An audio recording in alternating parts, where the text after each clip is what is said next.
Did this stacker break the official Trade Secret Act?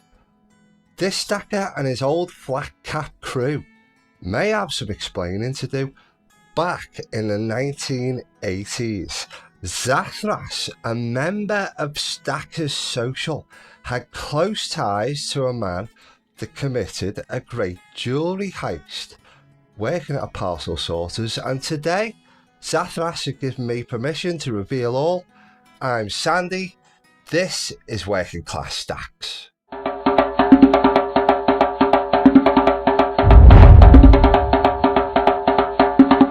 A community member has reached out to me recently, a rather mad old chap, self-admittedly, named Zathras. Now, Zathras is a stacker, much like myself, that aims to mainly weight stack but often gets his head turned by pretty collectibles. And also, like me, he's a working class chap and isn't always able to stack what he likes because he's an agency worker and income can be sporadic. Something I know all too well.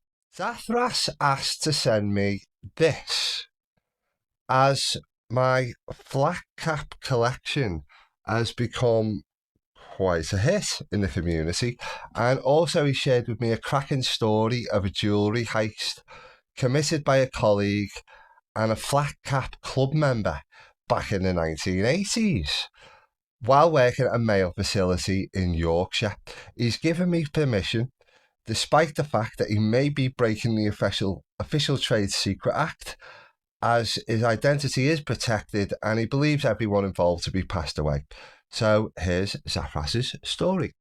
Please like, subscribe and comment, and please don't take anything you hear on this channel as financial advice or indeed advice on how to rob a mail sorting facility.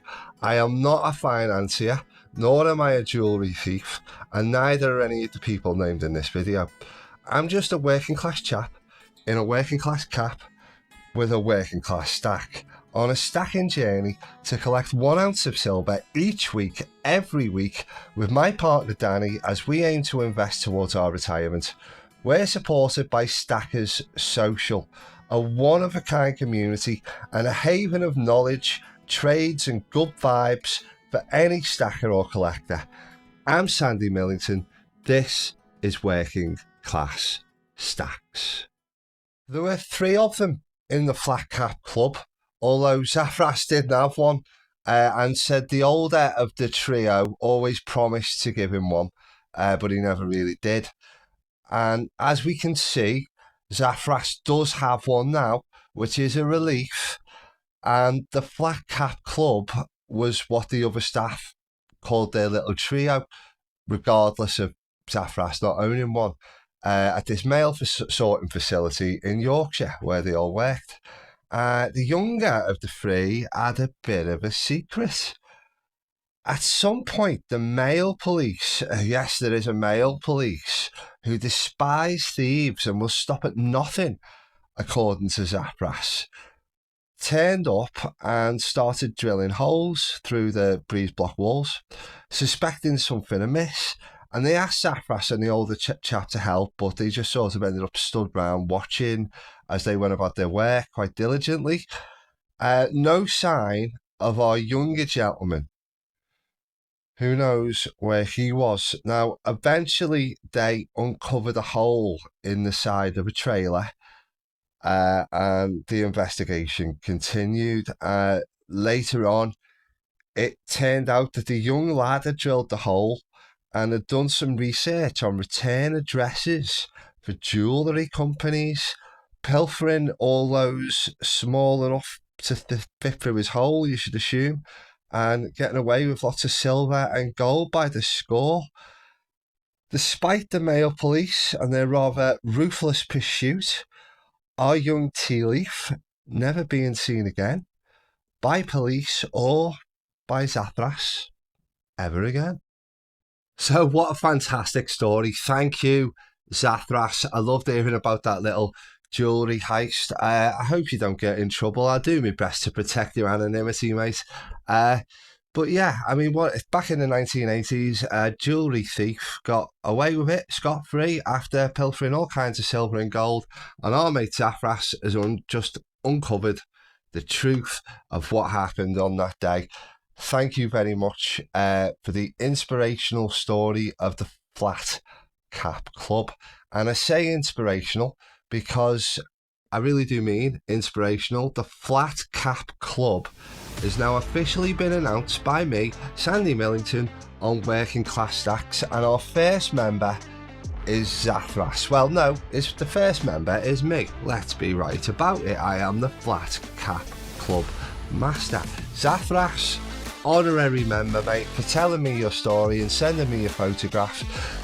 As I go forward, I'm going to keep doing it. I'm going, if you want to be in the Flat Cap Club, send me a picture of yourself in a flat cap, or if you want to remain anonymous, maybe don't. Maybe cover your face a bit like Zathras did, or maybe just send me a picture of yourself with some silver and a flat cap. I'd accept that. Tell me a little bit about yourself, anything flat cap and silver related or related to you. I'm absolutely happy to do anything. I'll do a little shout out for you.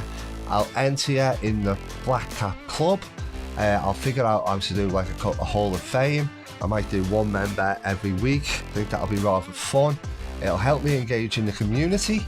And in the future, it's a long-standing tradition for Stackers social members and other Stacker YouTube creators to do this little thing down here. They share their poker chips with each other. I've been given plenty of them. I've got a lot more which aren't on display from the community, various guys and events and different creators and stackers and sellers, and it's all a load of fun. I haven't actually got around to doing mine yet. I've got a holiday to pay for.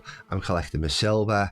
Everyone understands there's no rush, but once my holiday's out of the way, I am going to be collecting, producing and purchasing some poker chips of my very own. I'm probably going to do a little bit of a rebrand in the meantime as well, so I've got something solid that I want to keep forever on my poker chip as my logo. And that's where we're heading. But as I say, if you are a member of the Flat Cap Club in the future, once that happens and I get the poker chips, I will make sure to get you a poker chip out. And that's how you're going to get a Working Class Stack poker chip. You're going to have to send me a picture of yourself or a picture of your silver with a Working Class Flat Cap. Okay. And I can't wait to speak to Zathras again. He's also piqued my attention when he mentioned a Doctor Who podcast. So can't wait for that.